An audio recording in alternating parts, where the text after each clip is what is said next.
Consolidated Commission on Utilities. It's a working session for GPA. For the record, those present are myself, Commissioner Sanchez, and Commissioner Santos. Commissioner Martinez and Commissioner Mchako are both excused.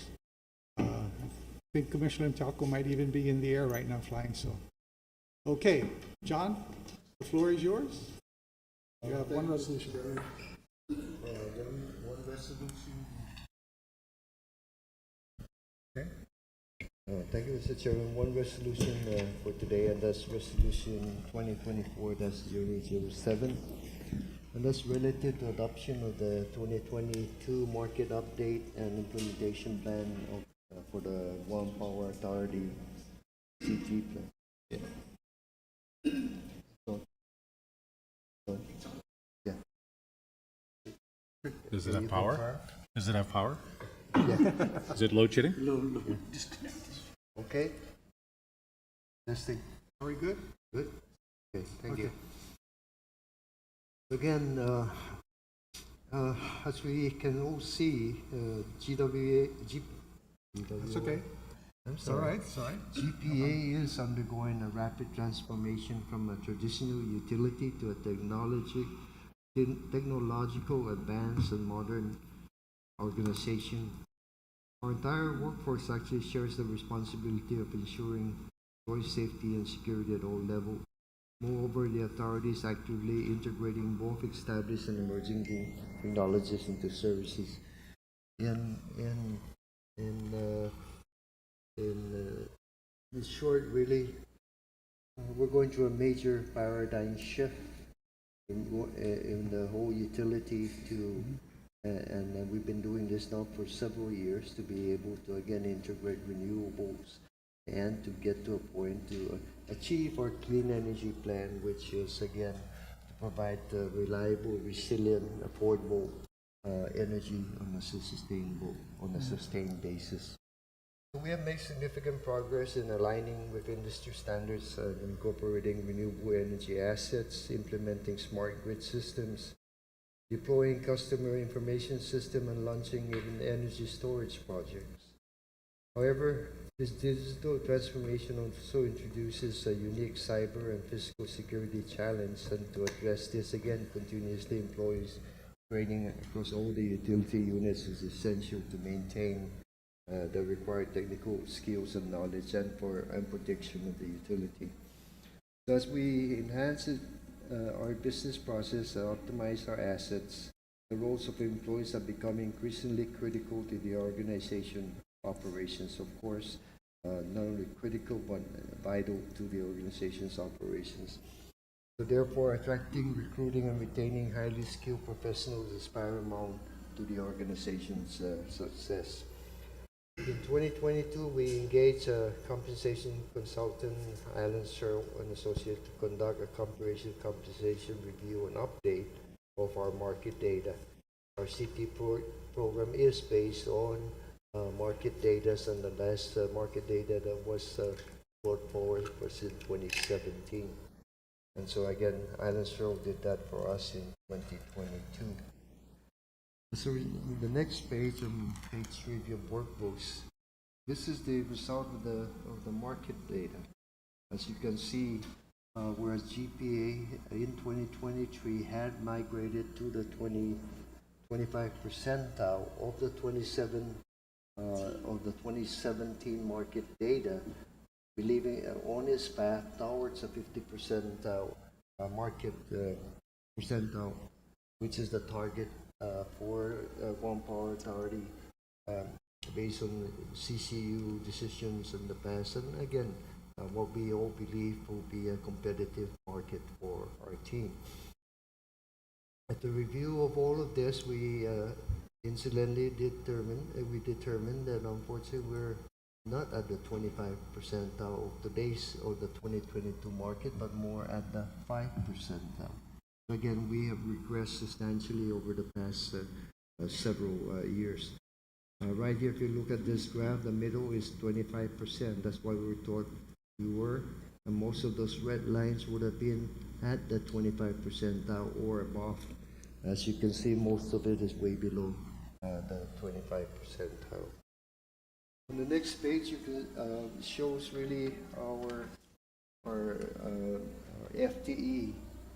Even if you look over the past few years here, we've gone from, of course, the highest has been 600 some employees to in around the 2013 period of about 524, now to about 427 employees. So yes, with the improvements that we have gone through, and of course other incidents like challenges like retirements and other stuff, our FTE have not increased, but have been going substantially lower, and in fact about 100 or more than 20% lower than where we were in about 2013. On the right side, it gives you an idea of what our attrition rate.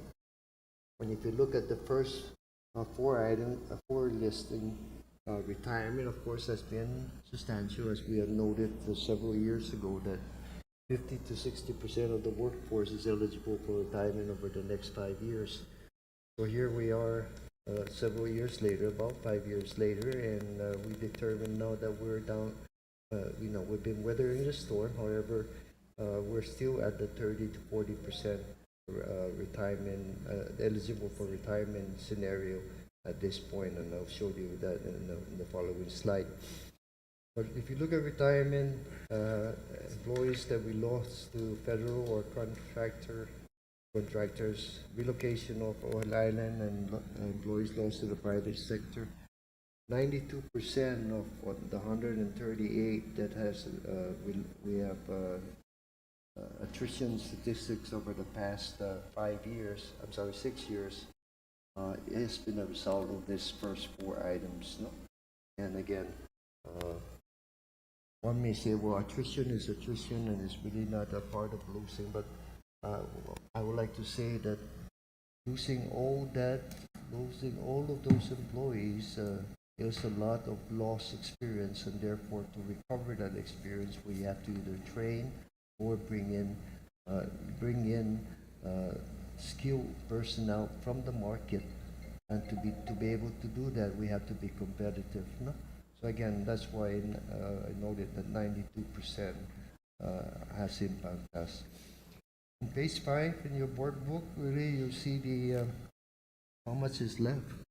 In 2024, we're still looking at potentially another 88 that are eligible for retirement. All of them may not retire in 2024, but again, this number will eventually occur, most especially for the DB plan. Because the DB plan, they're 34. There's really no incentive at all for employees who are on the DB plan to go past their maximum of 36 years of service. So again, but then if you start looking at the future years, now it's starting to see now the impact of the huge challenge on the employee and human resources starts to be more manageable, if you will. We're quite relieved to that. And how are we weathering this storm? Of course, I'll show you later. We're doing a lot of training and all of that, but also that's why it makes it very important for us to get the salaries. On the page 6, again, the study suggests that conducting regular market reviews and adjusting salaries accordingly until GPA employees reach the 50th percentile of prevailing electric utility market wages. It recommends us, again, this the Allen Show study, it recommends us using the range maximum for salary migrations to move salaries closer to the midpoint rather than using the range minimums. And additionally, for difficult position, other strategies should, such as above-step recruitment and other scenarios, be considered to attract and retain employees. We've also looked at the public power survey of compensation again, and really there was substantial salary increases across the board, 7% for large utilities, 7 for medium, and 4 for small. And again, so these surveys are collaborating really. That's not just here in the island, but also most especially even in the mainland. Page 7, how we trying how we've been working to overcome the challenge of all of these retirees and also building a workforce for the future. Here it gives you that we've been actively actually doing educational career outreach in the elementary and high school level, local job fair, really getting our the young students to realize potential careers in the utility. With the apprenticeship program, a partnership with the Guam Community College and the Department of Labor. We do have two current cycles, actually one we just graduated and there's another group that are graduating, about 16 more in October. It's a line as mostly T&D group. We are onboarding about 24 this month and then plan to onboard another 24, another cycle in October of this year. In addition to that, we have internships for finance, engineering, cybersecurity, human resources, and other areas in our field because again, the retirement of 50 to 60% is throughout the whole utility. No, it's not just in a specific area.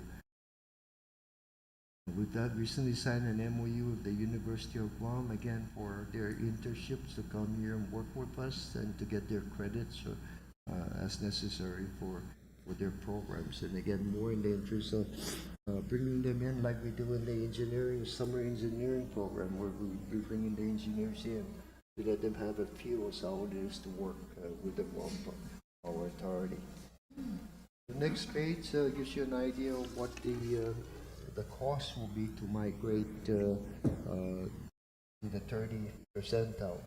And not only that, Mr. Chair, as we could see really that we've been trying to go, we've been trying to work for some time now to work towards the 50 percentile, but never really making headway with just the programs that we've been doing. So what I'm asking in this resolution really is to look at a clearly defined 5-year program to get, first of all, to go to a 30th percentile in 2024, and every year beyond that, all the way up to 2028, move a 5 percentile further up.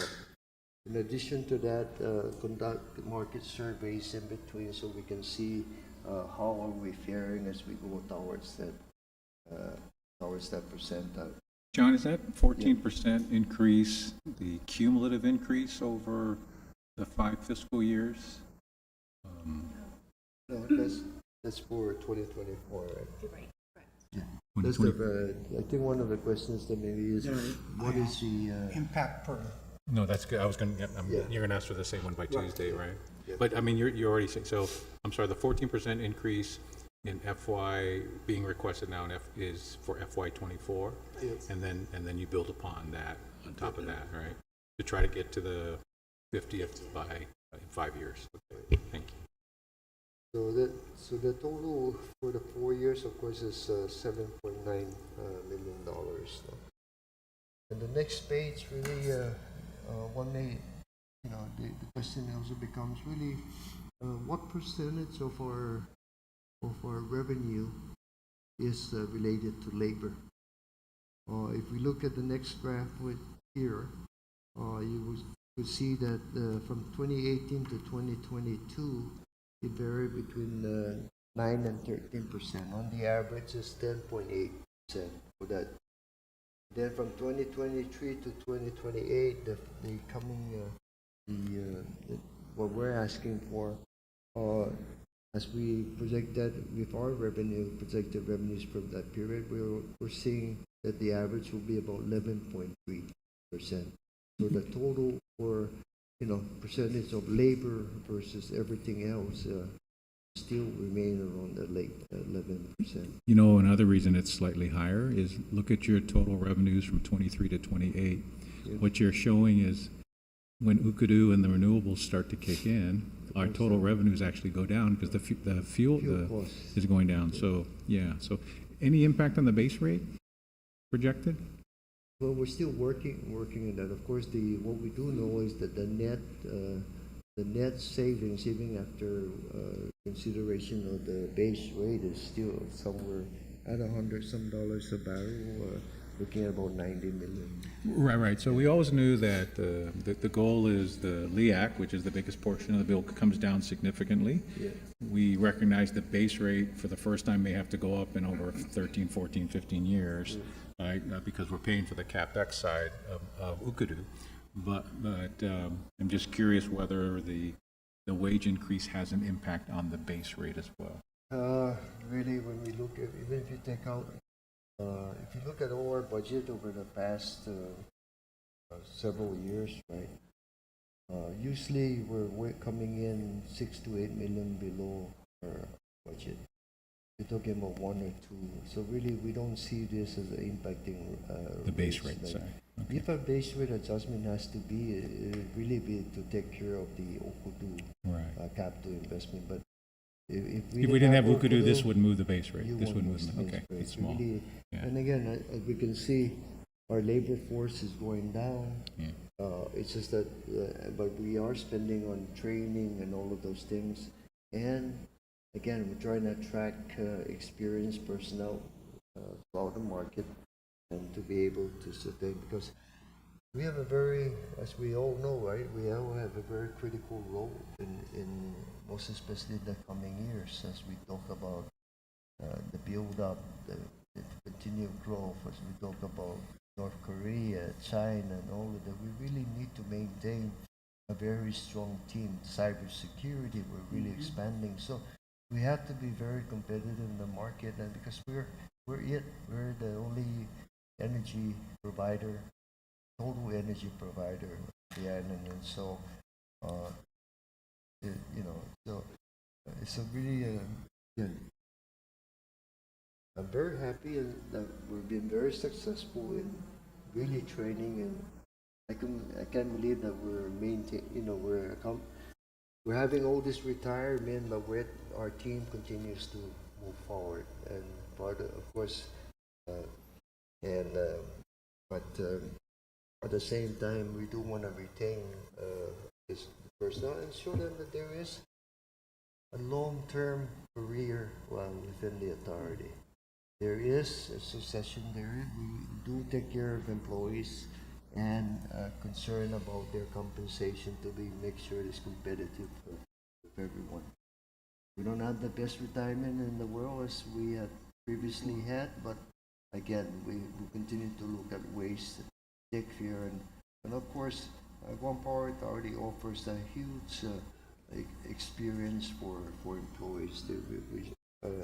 We just do so many things and are challenged with so many things but yet we're quite resilient in getting things done as a result of all these efforts that go on. It only happens with the employees. Cannot be said is that it's the general manager that does all of this, although I will take the credit and say yes, but only as a result of having the team on board. No. As long as you take the blame, too. Well, only you take the blame, I'll though. take the blame, but Let me start with our questions since you're going to take the blame. So I'm almost done. No, I think I'm done. You're done. Basically, I'm looking at... Okay. Be careful when he says you're done, Question, that's often scary. Okay, so let's go ahead. I have questions, Mr. Chairman. Sure. So let's go back to, where's my page here?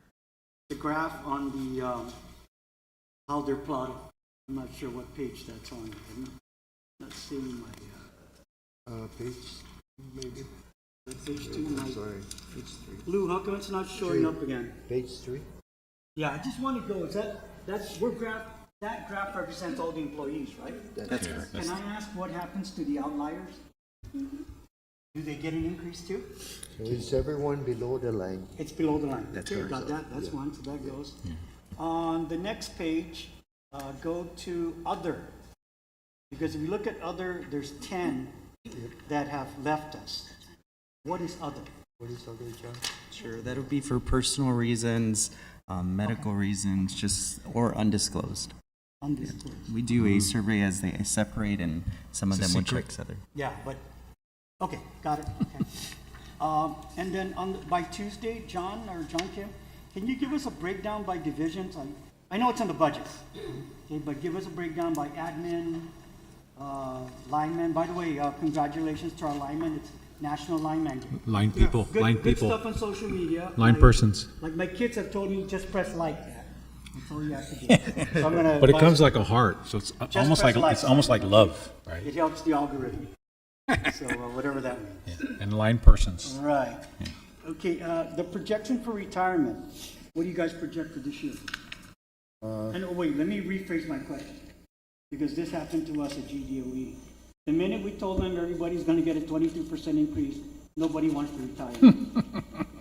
Do we expect the same thing to happen? You could, I don't expect that all the 88 is. That are Yeah, I projected. think, I hope that it will help retain more employees for even 1, 2, 3 years.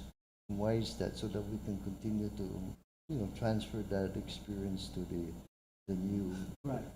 thing. So I don't, so I think I hope that in their best interest that they will hang around for, 2 or 3 years, and that way, that will increase their annuity, of course. And that Under would the be DB that, plan. Yeah, that would yeah. be the trade-off. And then we go to the breakdown page, where your benefits are calculated at 38%. I know that the GovCon retirement is the single largest one. Is it 29 now? Okay, Rob? It's 31% of, okay. So then the rest is benefits and stuff. Is the CCU getting, are we in the pay? No. Pay for lousy performance. Pay maybe. for showing up. Corruption. According to Doug, we're corrupted. Okay, and then my next one is, when you do the internships for our students, we pay them a stipend, right? If it's not for credit, yes. Wait, say that again? If it is not for credit. So our MOU with UOG allows, if you're a student and you're taking classes, you could intern with GPA and get credits as long as toward your degree, so long as UOG allows it. So if you are an intern and you are not getting credits, you are allowed for a stipend. And John Ray will explain the allocation. Sure. Depending on their credits, we equivalent it to a position, and then we would pay them a certain percentage of the journeyman rate. Which is? So it ranges, I believe, from $14 to even $19, $20, depending on the field as well. Percentage of what they're training and for. And what is our retention of these interns? We actually had Other than engineering, I know it. Yeah, so we had some success in finance as well. Once they graduate, then we also have post-internships. If they graduate and they're still looking for a job, they can intern with us. But I think 2 of them stayed and remained in finance, and we also had one in our PSCC area. Yeah, in cybersecurity, so. Let's see, when, you mentioned something, John, and I wasn't sure. When did we last commission Alan Searle to do this? 2022. Okay, so it's 2 years old roughly, right? The data. The data. Yes. And so when do we plan the next one? 3 years, so 2025. End of 2025. Or begin in 2025? And then we expect the survey in 2026? Okay. Now, do we split the cost with the other government agencies that are participating in this? Or we bore our own costs? We bore our own cost. Have you guys talked to them about this? Because we're all, it's not that, it's data, in the end it's data, right?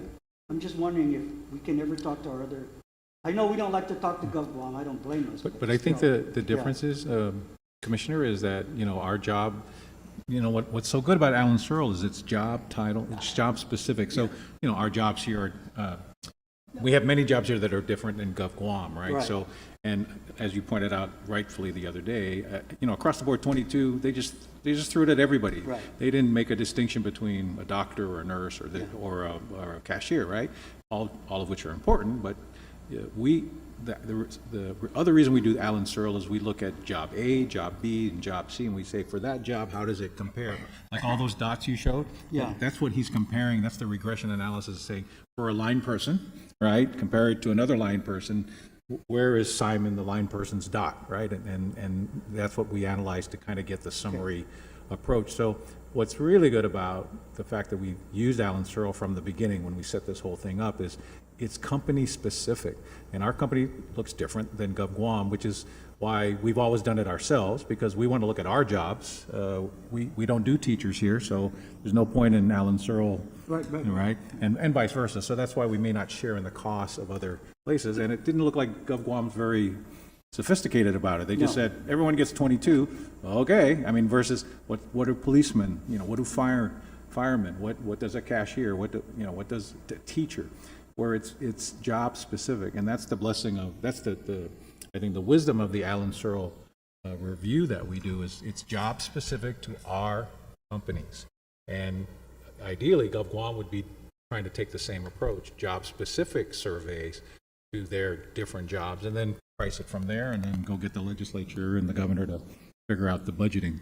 We're playing that role now. They're coming to us and say, hey, for our job specific descriptions based on Alan Searle, this is what it looks like, and this is where we need to go. So that's why I think that's why historically we've never combined with GovGuam. We're just a different company and different companies, and they don't seem to want to do it that way, whereas we do. But Commissioner Santos, we do find opportunities to share costs. When Alan performs administrative training functions, all of those things. So we do share those costs, whether it's just directly with GWA, if it's a GPA GWA function, or if he's coming for other GovGuam agencies, we try to schedule those meetings so we're not bearing a full cost of just a GPA event. So the positions that I always hear, we're out there and they said, well, you guys, you pay our finance people a lot more than the other GovGuam agencies, right? Is this, what's going to happen to us when we do this versus what they did with the 22%? Are we going to be okay? Do we need to really look at our finance position? Because I mean, if there's any one place that I hear a lot about is it's our accountant, it's our auditors. It's that specific division with both our agencies where they go, you guys like to target that we're not, we should be sharing, but we're not, right? But I guess what I want to know is that when we do this, because we're going to do it, are we going to be okay? Is my friends over at Budget, going to be comfortable where somebody at BVMR is not going to be trying to take them, or another autonomous agency goes, because it's very competitive right now, John. I don't need to tell you that.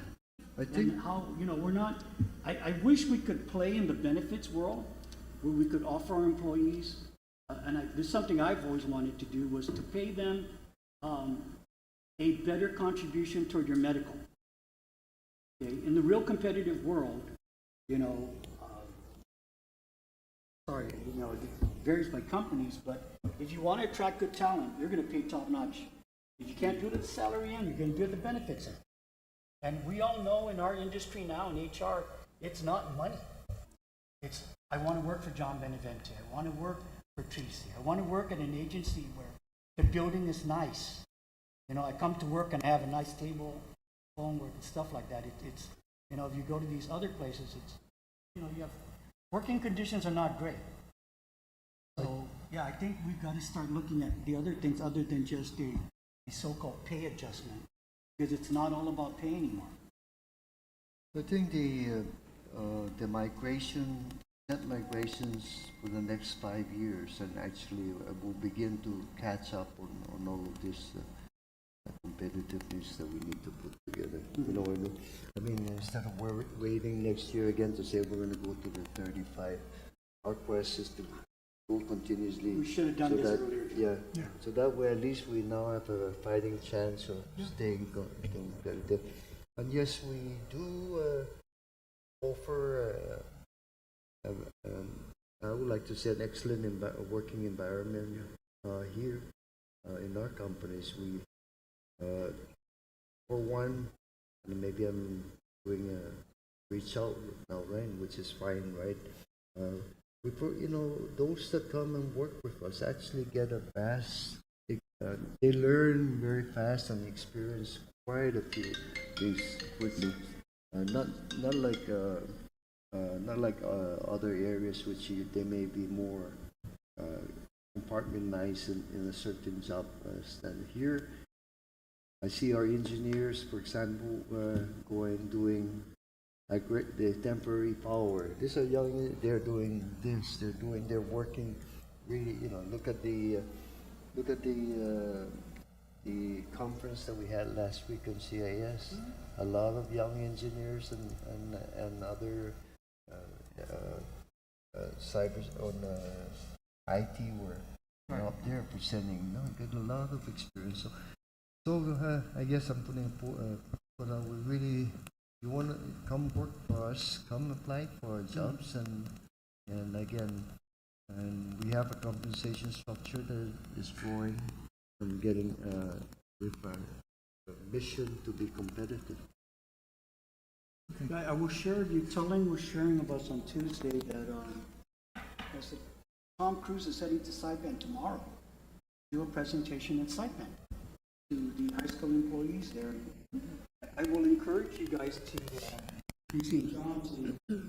work closely with GDOE and GCC and adopt high school. Okay, we have, I think by my last count, there are 1,500 high school kids graduating. That sad to say there's no future in Cyprus. Okay, we used to be able to put them in jobs. It just doesn't exist, except that I had dinner last night at Ron's Diner, talking to Ron, the main guy there. He goes, my cousin just called me in the States. Okay, he has company over there. He lost 3 employees to Costco because the starting rate to push a cart, $23. To push a cart from the outside back inside. I said, what? Yeah, California just raised fast food employees only fast food. The minimum wage is $20. So a fancy restaurant, it's not $20, but McDonald's, the new minimum wage is $20 an hour. Okay, none of you? Yeah. Okay, strike that. Don't tell any of our line. We better do this pay adjustment. No, you heard. I think, Yeah. But imagine that. So again, I think when we look at the other genre, just, kind of educate us about, there are people looking off island. We all know that. I mean, I lost a daughter, to be a traveling nurse. So I get it, that we on Guam, although we think we can be competitive, it's a nice place to live, but it's getting harder to work and live. Commissioner, if I may, to that point about the Mariana applicants, we have had and we have hired applicants from Saipan and Luta. We also had a couple of applicants to our apprenticeship program, and they came from the Marianas. So to your point regarding GDOE, if you recall, several years ago when John Fernandez was the superintendent, we did have meetings with him, and the intent of the meetings was to help kids prior to them graduating, start to focus on the type of curriculum, career tech. yes, specifically math. We see that as we hire for apprentice programs, our apprenticeship requires that you do go to school. And we do send these apprentices to school. We find that it is additional effort on GPA side to help these folks pass their exams. So we really wanted to get back into the high schools and try to help those students in high school so they're better prepared for the workforce. I could not agree with you more, Tracy. I feel bad because these kids are really challenged. And I think we want to attract high school kids to start at these. It's the only way to go is to get in front of them. And we should work together with both GWAN and to actually have career days. It's always nice to come here or take him to, go see a real power plant, as we say, John. Take him into caverns, take him into the facilities that it's what you see inside, or take him into the impressive power control center. People on Guam don't realize what we have in there. Not that we all wanted to see it, but it's impressive what we do here, and I don't think the general public really knows what it takes to keep your power on, keep water on. So I encourage you, Tracy. Going back, we can help you on the GDE side, and I could, there's 6 high schools, and there's only one high school in Guam, by the way. That's FD. Everybody else. All right. Okay, so Okay. Well, can definitely and get you in Academy, there. thank you. Okay, so, And Notre Dame, because my wife. okay. And John B, all he has to do is, can only be hired if you went to FD. All right, Yeah. anything else? Yeah, I have just a couple of notes. First off, John, we have people who are going to retire from the DB plan, but also when we make the shift to the new Okadu plant, you'll be retiring, decommissioning, and then retiring some plants down at Cabarrus. Hopefully, those people will be retiring and moving over to the Okadu plant.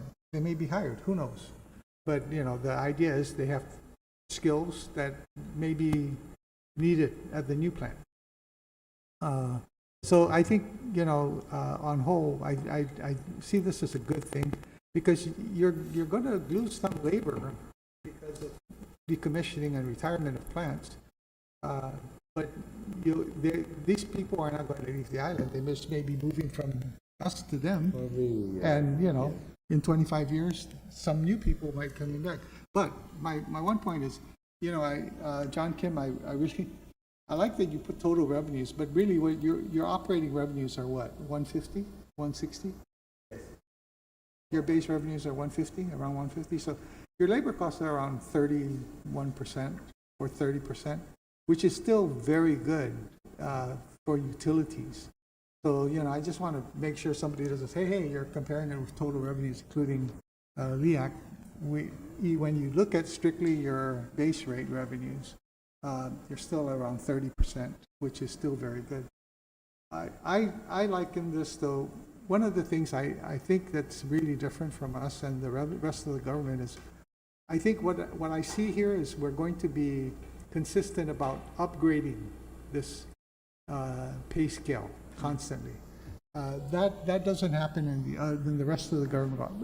Maybe in some of the autonomous agencies, but in the rest of the government, it doesn't happen.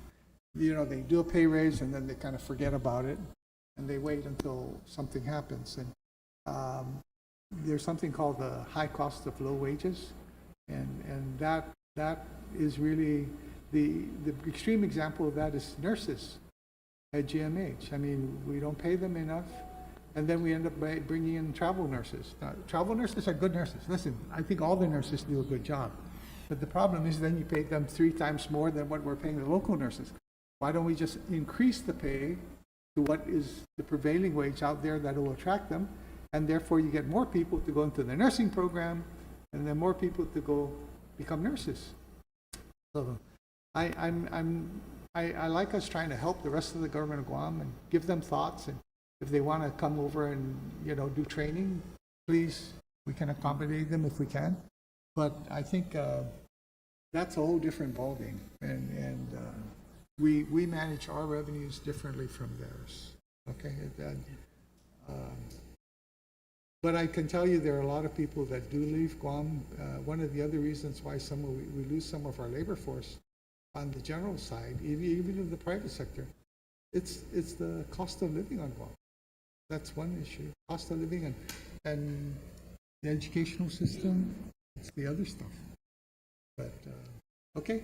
So the point I'm trying to make is, at the end of the day, both GPA and GWA, it's my hope that, and we're going to tell you, I think the commission is on board, that we want this to be an ongoing process, to keep it going. We don't want to forget about it and then 5 years later say, oh my God, we're back at 5% of the current wages. It should be updated. So when we get to the FY28, then from that point on, I think every year you should be updating the scale and moving everybody. Because what that means is not everybody gets moved up. A lot of people will be above the 50th percentile, but the ones that fall just below, and I don't think the cost is going to be that huge. Because even this cost that you're showing us, there are a lot of people on that graph. There are some people that are above the 30th percentile already, and that's good. But we're picking up the rest to the 30th percentile. Okay, and that's my take on it. So I'm excited. I think you hear from your commissioners that we want to do this. This is something we buy into. Okay, so we look forward to next week's meeting and adopting your resolutions. And no joint resolution this time. It'll be your separate and GWA. You know, the dynamics is different. That's okay. Thank you. Okay. Any other questions? Nope. So, okay, John. I'd just like to give some updates, Mr. Chair. Sure. Just the generation capacity in Sure. particular. But first of all, again, like Vice Chair Santos mentioned, today is Linemen's Appreciation Day. Yeah. And we do have a whole series of media and other things, events showing. Again, what can we say? Just look at the typhoon. How do we get back in recovery? So it's a very difficult job, and of course our hats down to our linemen and underground and all the teams that supported. We're all one part team. So again, on behalf of all of us, one power to other, of course the CCU, we'd like to thank them. We always thank our linemen. Listen, they're out there in the middle of the night, so I can go to sleep. So they do their work. Yeah. Another thing, of course, we did have the conference, which was quite successful. The 2-day conference plus 2-day workshops that we had here, over 150 plus professionals from off island, speakers and all of that. So again, that was our second year in the conference. But what the important thing about that was we were able to show that we are working towards clean energy and how, but it takes, it's not a plug and play, there's a lot of issues that are being addressed by not only ourselves locally, but national labs in particular. The ECA will be before the PUC for the opening power plant this coming next week, Thursday. Yeah, for the amendment. Yeah. Okay, good. And so last but not least, in terms of the capacity update in page 226 of your chart, I'm happy to say, of course, the key about load shedding is really when we have all the machines running, we're in good shape. But when we lose one, we're vulnerable. And when we lose 2 base load units, we're very vulnerable. So the whole quest is to try and eliminate that vulnerability as much as possible. Next page. The CT, the Jigu CT picture's not there? Yeah. Jigu CT came, and actually the rotor has already been put in to the generator stator. So work has begun. They're working real hard. Word is that we're looking at next week starting up the unit and getting 20 more capacity. megawatts. We still have some other work like on the combustion turbine, but we're going to wait until July and get it quicker if at all possible. And we'll get the unit on the line next week, barring any other challenges. But again, it's on island, so that's the good news. No? John, has Agreco started the repairs on the other units? I know that's, but when does that start? They're actually mobilizing doing it. So at some point, the first priority right now is getting ready to The main 20 megawatts. contract, megawatts, the temp, and then then they'll start that. yeah, Okay. then we'll have some more discussions. 'Cause there's another 20, 25 megs in upgrading or tackling our older unit, the smaller units, right? Something like that? Yeah, We- we're looking you can get more at power out of them? Yeah, an assessment of the remaining and which ones could be taken back as soon as possible to get maybe another 13. 13, 14, or okay. 14 meg. Every megawatt counts. Good, good.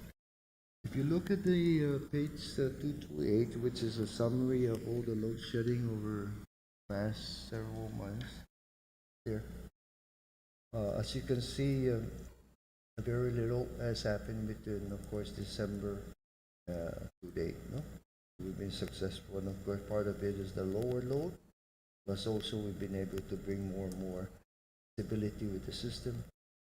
Cabers 1 and 2 are operating at a total of 85 megawatts, and they've been more stable this place. So as long as that occurs, we're in better shape. You will see in the bottom that, of course, in May, we could hit a peak of 251, in June 251 also. And then, of course, July is rainy period, so it goes down a little bit. But we're preparing for this May. If the units stay up and we get J2 and get some of the other units going, I think we'll be good.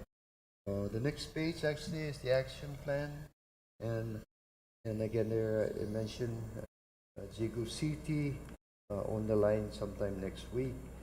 We are working on Manenguin and Tenjo Diesels and trying to get about another maybe 12 to 16 megawatts back on in service in May. That would help, and then of course the Greco coming online no later than July 10. That will bring up our new capacity or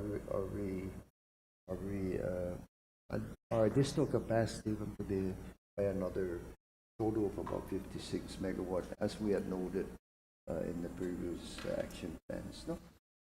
So that's all. I will go through. The others are there for you perusal. Everything. But as far as other things, phase 4, we are still in the same process of strategic doing the system stability studies. ANWA has been contracted to again be on the line no later than April 26th, and again we're looking at other programs in renewable.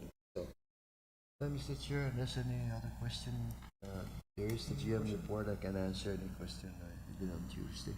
When is this our next meeting? Wednesday, the 24th. Afternoon, right? 5:30. 5:30, yes. Same time, but just one day later. Okay? Move to adjourn, Mr. Chair. Move to adjourn, second? Second. All those in favor say aye. Aye. We're adjourned. Good job. Thank you, everybody. Hey, thank you, Commissioners. John, I sent you a note. There's an article about